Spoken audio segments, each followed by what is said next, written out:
It's almost time for the group therapy session to start. I wonder if anyone's gonna come. Preston, no, you're I really need your help right now. So if you could just, help, that would be great. Prizza Productions. Pause with pride. Holy turtles! I'm not sure if you're aware, but there are about 50 people outside the studio right now. Yeah, I think I might know about that, Casey. I guess I'll just let a few of them in for the group. Hey guys, could I just have a few of you come forward? No, not all at once. No.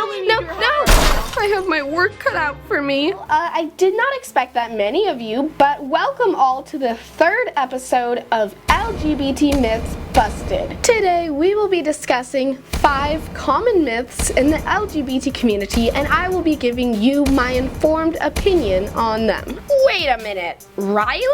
Is that you? I've been trying to ask you my question for weeks and you haven't answered. Riley, why don't you go first? That's not fair. You're only saying that because she's part of your studio. I'll shut up now. I watched your transgender video and it said that it's true that everyone has a gender for their brain, like their brain is either male or female, but there's no proof of a non-binary brain. So there's no scientific proof yet. And that makes me question my whole identity and I'm just confused. That is a very good question, Riley. As I have stated in several other videos, it is my belief that there are only 3 genders: male, female, and non-binary, or a gender that doesn't fit into the 2-part binary of being male or female. Every single one of you knows what your gender is not because of your body parts, but because what your brain tells you. However, while it is true that we know for a fact whether people are male or female because of the differences between male and female brains, there have not been studies done yet to prove that there is a 3rd type of brain, or a non-binary brain. So does that mean that I'm not real? Not necessarily. Just because studies haven't shown that non-binary is real, that doesn't mean that studies have shown that non-binary isn't real. You lost me there. We're still waiting for the neurological evidence to prove that non-binary does exist. However, on a study done in England, about 1 in 250 people identified as neither male nor female. That's actually a lot of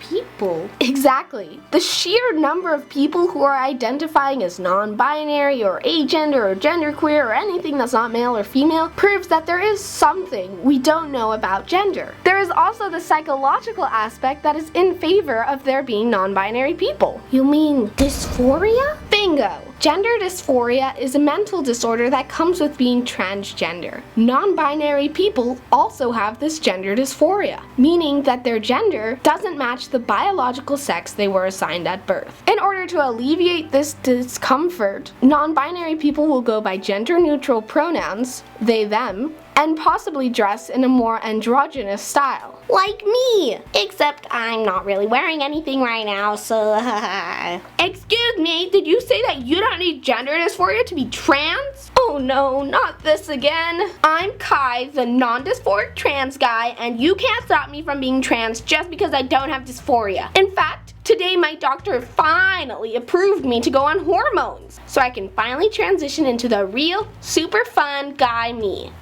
Kai, did you just say you're going on hormones? Yeah, it's like what you do when you're trans. I would know because I'm trans. My doctor wouldn't let me go on hormones because I didn't have dysphoria, but I just lied and said I did, so now I'm getting them. Isn't that so quirky cool? Intruder alert, intruder alert, intruder alert. Alex, what are you doing here? You're intruding in a private public group therapy session. I'm not the intruder here. She is. What are you talking about? I'm Kai, the non-dysphoric trans guy. Kai, I'm here to warn you before it's too late. What could go wrong if I took testosterone?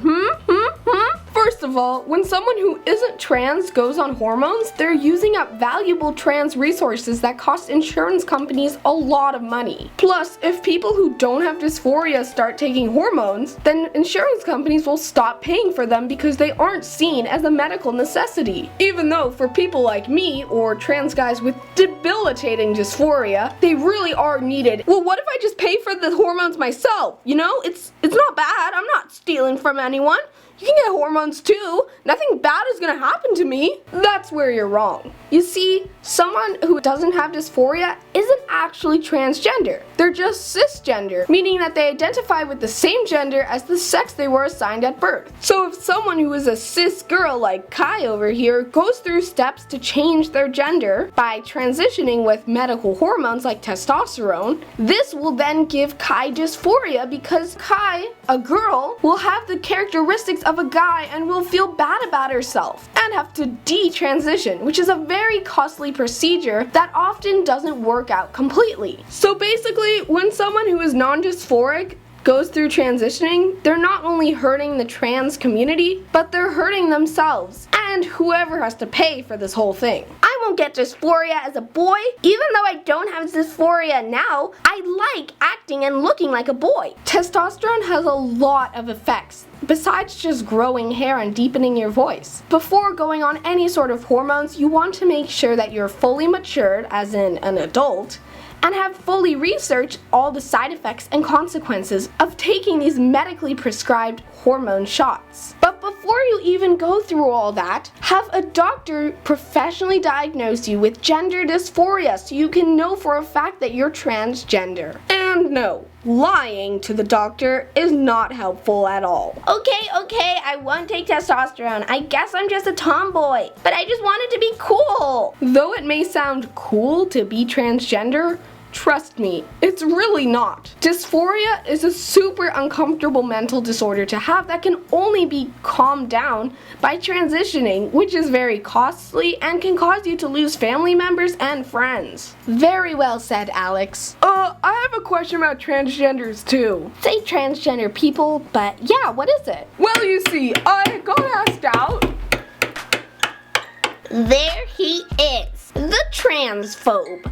Yeah, I didn't invite you to the therapy session at all, but sure, just join in. I'm Nicole, and I asked Mark out because he's cute, but he rejected me because I'm transgender. Look, Nicole, I'm sorry. I just don't want to date a transgender person. Wow, I've never done couples counseling. This is gonna be so cool. Oh, we're not a couple. Yeah, because you transphobically rejected me. I'm really sorry to tell you this, Nicole, but it's not inherently transphobic to not want to date someone just because they're trans. What? But how? Isn't that so rude? Well, it all comes down to the reason why Mark doesn't want to date you. I'm not transphobic or anything, Nicole. I promise. I really like you. I think you're a great friend, but I just wouldn't really want to date you. Is something wrong with me, Mark? Not at all. But when I look at you, even though I know you're a girl, I still can't help but see that you were born in a guy's body. And I don't really want to date someone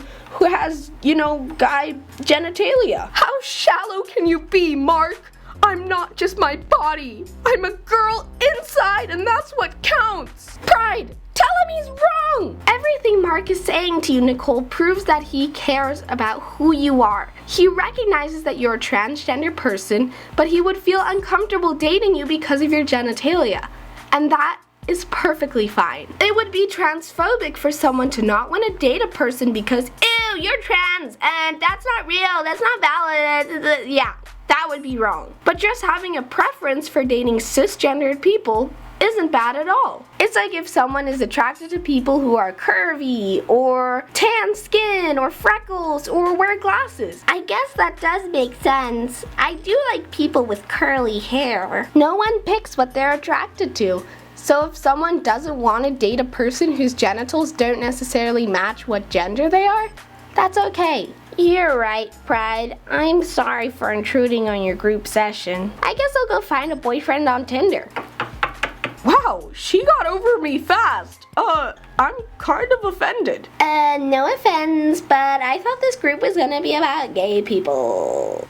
What exactly are you here for?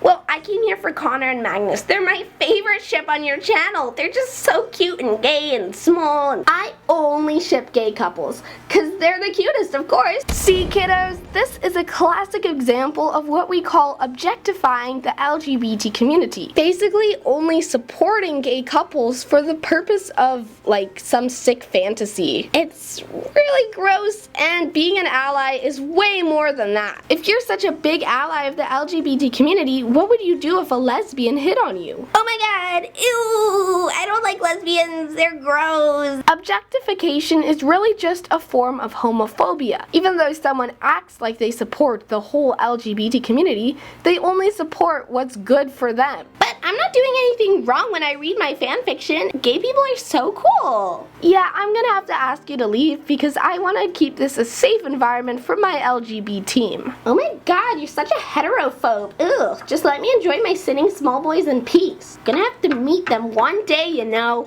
One day I'll be back. Wow, that was weird. Last person. Hello, I am Shannon. Would you happen to be related to... Sharon? Yeah, she's my sister. She taught me all about this channel, but like, I'm still confused. I mean, with Sharon as your teacher, it's no wonder you were confused. I just think gay people are unnatural and it's like a crime against nature to be gay.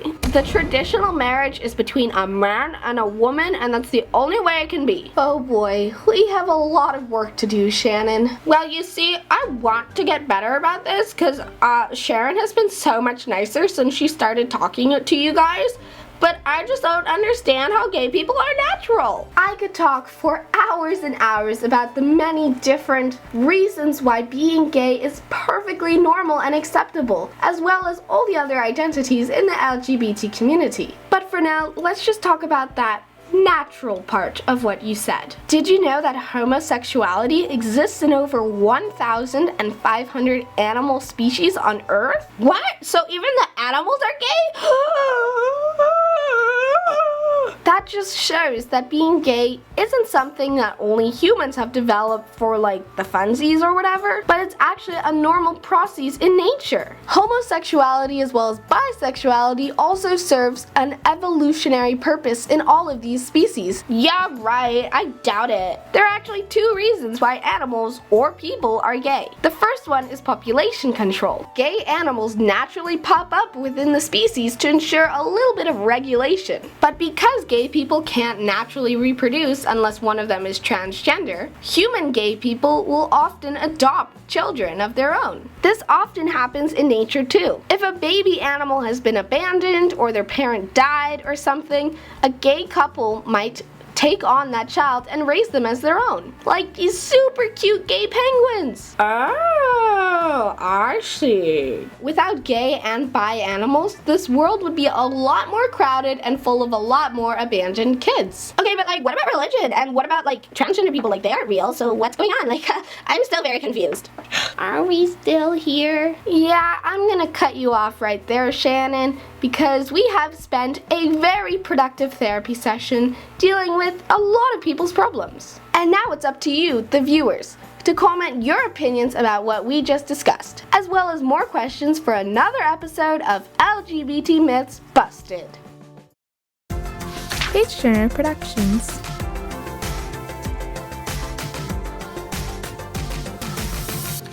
Pause with pride.